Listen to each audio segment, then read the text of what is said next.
শাসন ভণ্ড শাসক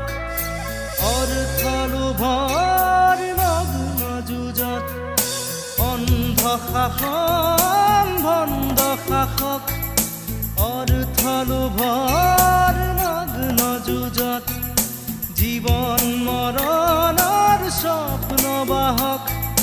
মগ্ন বিভোৰ অন্ধ সুখত ক্লান্ত জীৱন আজি ক্লান্ত দি থকা আজি ক্লান্ত জীৱন আজি ক্লান্ত দি থকা আজি